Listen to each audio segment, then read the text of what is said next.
যুক্তরাষ্ট্র ইসরায়েল এই যুদ্ধ এখন অব্যাহত রয়েছে। এখন পর্যালোচনা হচ্ছে যে যুদ্ধে কে কতটা লক্ষ্য অর্জনে এগিয়ে গেল। প্রিয় দর্শক, এর মধ্যেই বড় খবর হচ্ছে যে সীমান্ত পেরিয়ে এবার খোদ ইসরায়েলের ভেতর ঢুকে দুর্ধর্ষ অপারেশন চালিয়েছে লেবাননের হিজবুল্লাহ যোদ্ধারা। আপনারা সবাই এটা জানেন যে লেবাননের হিজবুল্লাহ ইরানের প্রক্সি অ্যালাই হিসেবে কাজ করছে। এর বাইরে হামাস, হুথি, আল আশতার বাহিনী, ইরাকি রেজিস্ট্যান্স গ্রুপ থেকে শুরু করে মধ্যপ্রাচ্যে ছড়িয়ে ছিটিয়ে থাকা আরো অনেক বাহিনী এখন ইরানের পক্ষে যুদ্ধে নেমে পড়েছে।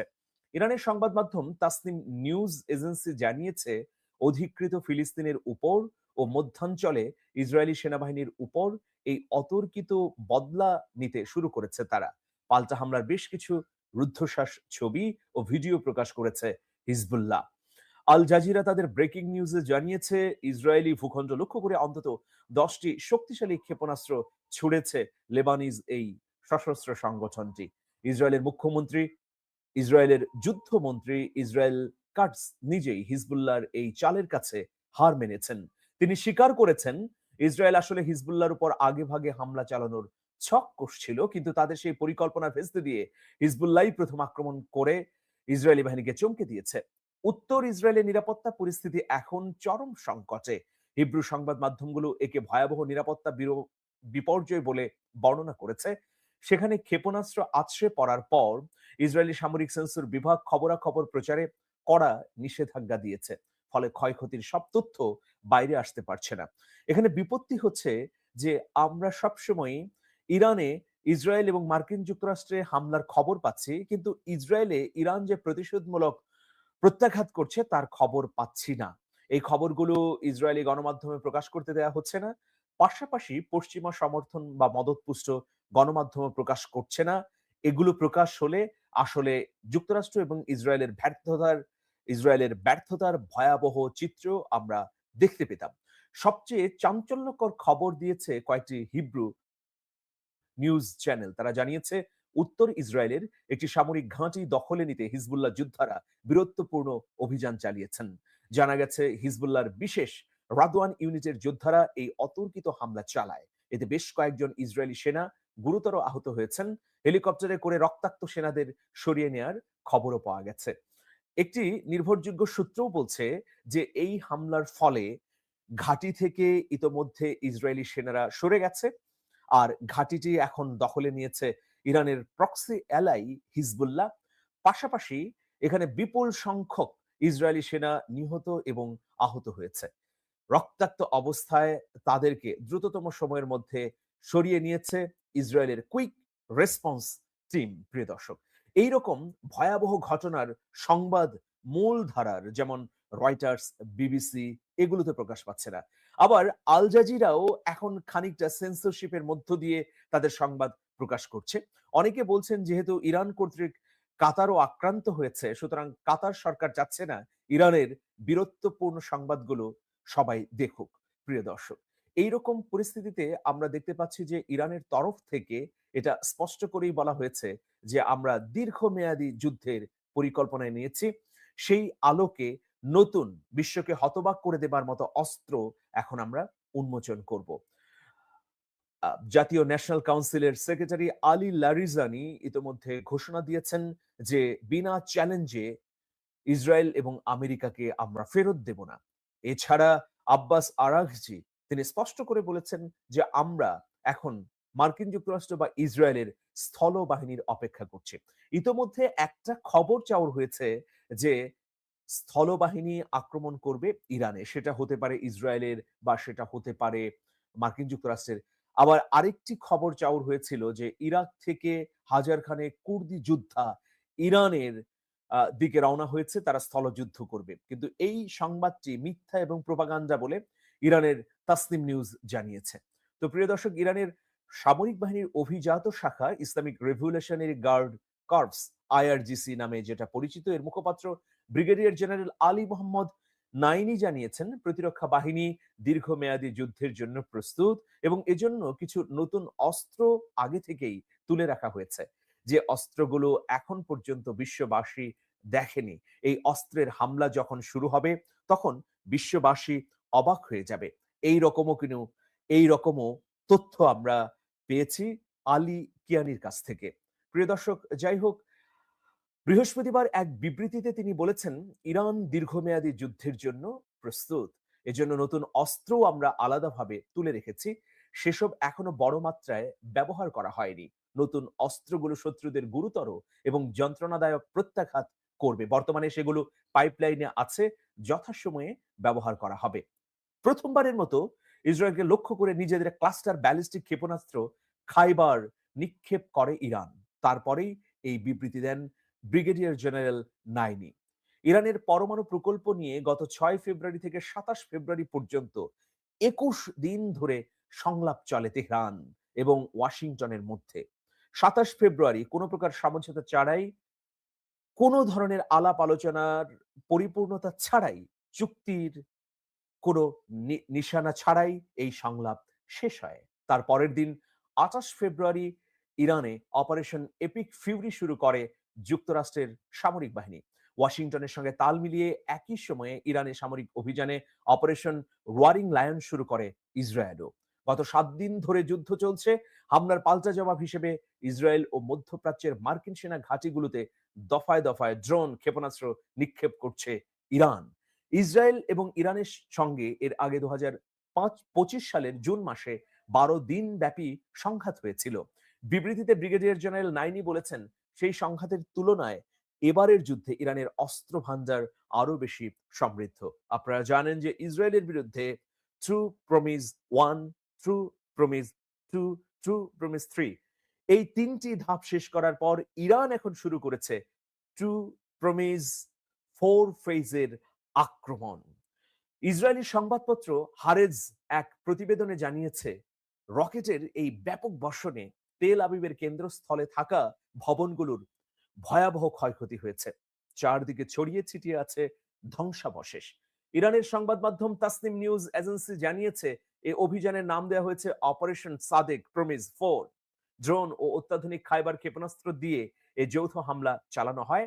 দখলকৃত ফিলিস্তিনি ভূখণ্ডের একেবারে কেন্দ্রে অবস্থিত লক্ষ্যবস্তুতে আঘাত এনেছে এসব ড্রোন। এই ড্রোন আক্রমণের অনেকগুলো ভিডিও বিভিন্ন সংবাদ মারফত আমরা পেয়েছি। বিশেষ করে সামাজিক যোগাযোগ মাধ্যমে ছড়িয়ে গেছে। ফিলিস্তিনের একেবারে কাছে এই হামলা হওয়ার কারণে ফিলিস্তিনবাসী বেশ আনন্দের সঙ্গেই এটি উদযাপন করেছে। যখন এই ড্রোনগুলো, এই ক্লাস্টার বোমাগুলো একসঙ্গে ইসরায়েলের উপর পতিত হয়, তখন উল্লাসে মেতে উঠে ফিলিস্তিনবাসী। ইসরায়েলি সংবাদপত্র হারেজ এক প্রতিবেদনে জানিয়েছে, রকেটের এই ব্যাপক বর্ষণে তেল আবিবের কেন্দ্রস্থলে থাকা ভবনগুলোর ব্যাপক ক্ষয়ক্ষতি হয়েছে। চারদিকে ছড়িয়ে পড়েছে ধ্বংসাবশেষ। সামাজিক যোগাযোগ মাধ্যমে ছড়িয়ে পড়া বেশ কিছু ভিডিওতে দেখা যাচ্ছে, ইরানি ক্ষেপণাস্ত্রগুলো লক্ষ্যবস্তুর দিকে এ আসার সময় মাঝ আকাশে কয়েক ডজন ছোট ছোট ভাগে বা ওয়ারহেডে বিভক্ত হয়ে যাচ্ছে। এর ফলে ইসরায়েলের আকাশ প্রতিরক্ষা ব্যবস্থা কার্যত অকেজু হয়ে পড়ে। এগুলোকে কোনো বাধা দিতে পারে না। অনেকটা ক্যামোফ্লেজের মতো ভূমিকা পালন করে এই ড্রোনগুলো প্রতীত হয়। মানে যখন এই ড্রোনগুলো ভূপাতিত হবে তার আগেই ছড়িয়ে ছিটিয়ে যায়। ফলে আকাশ নিরাপত্তা ব্যবস্থা এগুলোকে প্রতিরোধ করতে পারে না। এক ধরনের ফাঁকি দিয়েই এই ড্রোনগুলো আঘাত হেনেছে ইসরায়েলের রাজধানী তেল আবিবে। ভিডিওগুলো বিশ্লেষণ করে সংবাদ মাধ্যমগুলো বলছে, ক্ষেপণাস্ত্রগুলো লক্ষ্যবস্তুতে আঘাত হানার আগে ভাগে মাটির দিকে ধেয়ে যাওয়ার সময় সেগুলোকে ঠেকানোর জন্য ইহুদিবাদী ইসরায়েলের কোনো পাল্টা প্রতিরোধ ব্যবস্থাকে কাজ করতে দেখা যায়নি। ফলে ইরানি ক্ষেপণাস্ত্রের সরাসরি আঘাতে ধূলিসাৎ হয়ে গেছে একাধিক স্থাপনা। এখন দেখুন, অনেকেই বলছেন যে ইরানের এই বিপুল সফলতার কারণ কি? ধাপে ধাপে ইরান কিন্তু চূড়ান্ত বিজয়ের পথে এগিয়ে যাচ্ছে। আমি কয়েকটি কারণ আপনাদের সামনে উল্লেখ করছি। প্রথম কারণ হচ্ছে, ইরান পুরনো মডেলের অস্ত্রগুলো ব্যবহার করে ইসরায়েলের আকাশ প্রতিরক্ষা ব্যবস্থা ধ্বংস করে দিয়েছে গত 1 সপ্তাহে। ইরানের রেভলিউশনারি গার্ড এখন বলছে যে তারা চলতি সপ্তাহ থেকে, মানে শনি রবিবার থেকে নতুন ধরনের অস্ত্র প্রয়োগ করবে ইসরায়েলের বিরুদ্ধে। এর আগে পুরনো ড্রোন ক্ষেপণাস্ত্র দিয়ে ইসরায়েলের আকাশ নিরাপত্তা ব্যবস্থাকে পর্যদস্ত করে এখন এমন এমন নতুন যুদ্ধাস্ত্র তারা দেখাবে বা প্রয়োগ করবে, যেটাতে হতবাক হয়ে যাবে বিশ্ববাসী। এটা হচ্ছে প্রথম কারণ। দ্বিতীয় কারণ হচ্ছে, ইরানের কামিকাজি ড্রোন দিয়ে খুব সফলভাবে আক্রমণ করা যাচ্ছে মধ্যপ্রাচ্যে থাকা বিভিন্ন মার্কিন দূতাবাসে। এই ড্রোনগুলোর দাম যেমন কম, সহজে বহনযোগ্য, আবার এই কামিকাজি ড্রোন ব্যাপক আকারে উৎপাদন করেছে ইরান। লক্ষ, লক্ষ কামিকাজি ড্রোন আছে ইরানের কাছে। এটি উৎপাদন খরচ তুলনামূলক কম। ফলে এই কামিকাজি ড্রোন দিয়ে যখন মার্কিন ঘাঁটিগুলোতে আক্রমণ করছে ইরান, তখন মার্কিন যুক্তরাষ্ট্র বা ইসরায়েল ব্যয়বহুল আকাশ প্রতিরক্ষা দিয়েও তা ঠেকাতে পারছে না। মানে স্বল্প ব্যয়ে অধিক লাভের একটা কৌশল ইরান নিয়েছে। তৃতীয় বিষয় হচ্ছে যে ইরান দীর্ঘদিন ধরেই জানতো, যেহেতু এর আগে তারা আক্রান্ত হয়েছে, দীর্ঘদিন ধরেই তারা এটা নিশ্চিতই ছিল যে আবারও আক্রমণ করবে মার্কিন যুক্তরাষ্ট্র এবং তার মদতপুষ্ট ইসরায়েল। সুতরাং লড়াইটা যে ৭ দিন, ১৫ দিন বা ৩ মাসের মধ্যে শেষ হবে না, বরং এটা বছরের পর বছর ধরে চলতে পারে, সেই জন্য আগাম প্রস্তুতি নিয়ে রেখেছে। দেখুন, সে কারণে ইরান তার ভূগর্ভস্থ বিভিন্ন স্থাপনা তৈরি করেছে। অন্যভাবে আবার সাগরের তলদেশেও তাদের বিশাল সামরিক কেন্দ্র ইতোমধ্যে আমরা দেখেছি বা সংবাদ মাধ্যম মারফত তথ্য পেয়েছি। সব মিলিয়ে ইরানের যেহেতু আগে থেকে প্রস্তুতি ছিল এবং ইরানের জনগণ এখনো বিপ্লবের পক্ষে তাদের অবস্থান সুদৃঢ় রেখেছে, সুতরাং এই যুদ্ধে ইরানের বিজয় ছাড়া অন্য কোনো আর কিছু করার সুযোগ নেই। আপনারা জানেন যে এখন তাহলে ইরানের লক্ষ্যটি কি হবে? ৪ নাম্বার বিষয় হচ্ছে যে দেখুন, এই মধ্যপ্রাচ্যে থাকা মার্কিন ঘাঁটিগুলোকে গুটিয়ে নিতে হবে। গুটিয়ে কিভাবে নেবে? সহজেই কি মার্কিন যুক্তরাষ্ট্র নেবে? না। এইজন্যে বারবার আক্রমণ করছে ইরান, যাতে যেসব রাষ্ট্রে ঘাঁটি রয়েছে সেই রাষ্ট্রের সরকার মার্কিন যুক্তরাষ্ট্রকে বাধ্য করে এগুলোকে সরিয়ে নিতে। কারণ ইতোমধ্যে ধরুন সংযুক্ত আরব আমিরাত বা কাতার বা জর্ডান বা বাহরাইন যেখানে ঘাঁটি আছে, সেখানে ইরান বারবার হামলা করছে। কুয়েতে দফায়, দফায় হামলা করেছে। এই হামলাগুলোর মধ্য দিয়ে প্রথমত মার্কিন যুক্তরাষ্ট্রকে ভয়াবহ মেসেজ দিচ্ছে ইরান। দ্বিতীয়ত মধ্যপ্রাচ্যের সংশ্লিষ্ট রাষ্ট্রগুলোকে এই মেসেজ দিচ্ছে যে তোমাদের কোন ধরনের নিরাপত্তাই দিতে পারছে না পশ্চিমা বিশ্ব। সুতরাং কেন তোমরা তোমাদের ভূমিকে তাদের ঘাঁটি তৈরিতে বা ঘাঁটি হিসেবে ব্যবহার করার সুযোগ দেবে? দ্বিতীয়ত, তোমাদের নিরাপত্তার জন্যে ইরান এগিয়ে আসতে পারে যদি তোমরা মার্কিন আধিপত্যের বিরুদ্ধে রুখে দাঁড়াও। সুতরাং বুঝতেই পারছেন যে খেলা জমে গেছে। এখন স্থল অভিযানের কথা বলা হচ্ছে। স্থল অভিযান যদি হয় তাহলে সেক্ষেত্রে চূড়ান্তভাবে বিজয়ের নিশানটি ইরানি জনগণ ওঠাবে। কারণ দীর্ঘ সময়ের ইতিহাস যদি আমরা পর্যালোচনা করি পারস্যের, তাহলে দেখব পারস্য কখনো পরাজিত হয়নি। ইরানের জনগণ হয়তো সময়ে, সময়ে খানিকটা পিছিয়ে গেছে, কিন্তু চূড়ান্তভাবে কখনোই হারেনি। বরং আবার ঘুরে দাঁড়িয়েছে, আবার বিজয়ের নিশান তারা উড্ডীন করেছে। স্থল অভিযান যদি মার্কিন যুক্তরাষ্ট্র বা ইসরায়েল করে তাহলে কঠিন মূল্য দিতে হবে। সেই জন্যই প্রিয় দর্শক, যতই ডোনাল্ড ট্রাম্প বড়, বড় কথা বলুন না কেন, পেন্টাগন ইতিমধ্যে বলেছে আর ৭ দিন যদি এই যুদ্ধ চলমান থাকে তাহলে পেন্টাগনের মজুদ অস্ত্র ফুরিয়ে আসবে। অন্যদিকে আমরা দেখতে পাচ্ছি যে ইসরায়েলের অবস্থাও ভয়াবহ। সামরিক বিশ্লেষকরা বলছে যে ইসরায়েল যদি টানা যুদ্ধ করে তাহলে সর্বোচ্চ ১৫ দিন যুদ্ধ করতে পারবে তার মজুদ যুদ্ধাস্ত্র দিয়ে। ইতোমধ্যে ৭ দিন পেরিয়ে গেছে। আর ৭ দিন পরে এই যুদ্ধের গতি প্রকৃতি পাল্টাতে থাকবে। একদিকে মধ্যপ্রাচ্যের রাষ্ট্রগুলো মার্কিন পদলেহন ছেড়ে বাধ্য হবে ইরানের দিকে ঝুঁকতে। অন্যদিকে ইসরায়েলের মজুদ অস্ত্রগুলো ফুরিয়ে যাওয়ার কারণে তারাও পিছু হটবে বা থার্ড টায়ারে সমঝোতার জন্য চেষ্টা করবে। ইতোমধ্যে দৌড়ঝাঁপ শুরু হয়ে গেছে ডোনাল্ড ট্রাম্পের। তিনি তৃতীয় অ্যাঙ্গেল থেকে ইরানকে থামানোর জন্য নানা রাষ্ট্রকে বা রাষ্ট্রপ্রধানকে ধরছে।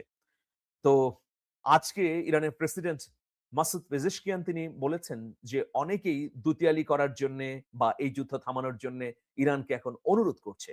সুতরাং প্রিয় দর্শক, ইরান চূড়ান্ত বিজয়ের দিকে এগিয়ে যাচ্ছে। এই কথাটা অনেকের কাছে অস্বাভাবিক মনে হলেও এটাই হচ্ছে বাস্তবতা। দেখুন, ভেনেজুয়েলা আর ইরান কিন্তু এক নয়। একটা বিপ্লবের মধ্য দিয়ে ইরানের এই শাসন কাঠামো তৈরি হয়েছে। একজনকে হত্যা করা হবে, আরেকজন এখানে দায়িত্ব নেবেন। এভাবে ধারাবাহিকভাবে যদি হত্যাকাণ্ড চলতেই থাকে, ইরানের জনগণ নিজেরাই নেতৃত্ব দেবে। কখনো নেতৃত্বের সংকটে পড়বে না। বিপ্লবী রেভলিউশনারি গার্ড বলি, আর ন্যাশনাল সিকিউরিটি কাউন্সিল বলি, অথবা সেনাবাহিনী বলি, অথবা যতগুলো প্রতিরক্ষামূলক ইউনিট আছে, তার নেতৃত্ব একের পর এক স্তরে, স্তরে সাজানো রয়েছে। দেখুন, আইআরজিসির প্রধান হিসেবে নতুনভাবে নির্বাচিত করা হয়েছে একজন কমান্ডারকে। তিনি হচ্ছেন আহমেদ ওয়াহিদি। যুদ্ধক্ষেত্রে প্রচন্ড সাহসী এই ব্যক্তি শত্রুর বিরুদ্ধে কিভাবে লড়াই করতে হয় তা একদম মাঝ পর্যায় থেকে শিখে এসেছেন। এখন আয়াতুল্লাহ আলী খামেনিকে হত্যার পর মুজতবা খামেনি তিনি দায়িত্ব নিতে যাচ্ছেন সর্বোচ্চ নেতার। এই নেতা এতটাই দূরদর্শী এবং প্রাজ্ঞ যে তিনি মার্কিন আধিপত্যের বিরুদ্ধে কিভাবে লড়াই করবেন, কি, কি উপায় আছে, কি, কি পন্থা আছে সেগুলো নিয়ে সরাসরি দীর্ঘ সময় প্রশিক্ষণের মধ্যে ছিলেন। সুতরাং আয়াতুল্লাহ আলী খামেনিকে হত্যার পর এই ইরান যে বরং আরো যুথবদ্ধ হয়েছে, জনগণের মধ্যে ঐক্য বেড়েছে, বিভিন্ন প্রতিরক্ষা সংস্থাগুলোর মধ্যে আরো দৃঢ়তা এসেছে। সবাই এক বিন্দুতে থেকে এখন চূড়ান্ত লড়াইয়ের দিকেই যাচ্ছে। যে কারণে দুঃসাহসিকতার সঙ্গে ইরানের বিপ্লবী গার্ড বাহিনীর মুখপাত্র বললেন যে, আমরা আগামী সপ্তাহে মানে শনি, রবি, সোম এই সময়ের মধ্যে বিশ্ববাসীকে স্তব্ধ করে দেব নতুন অস্ত্র উন্মোচনের মধ্য দিয়ে।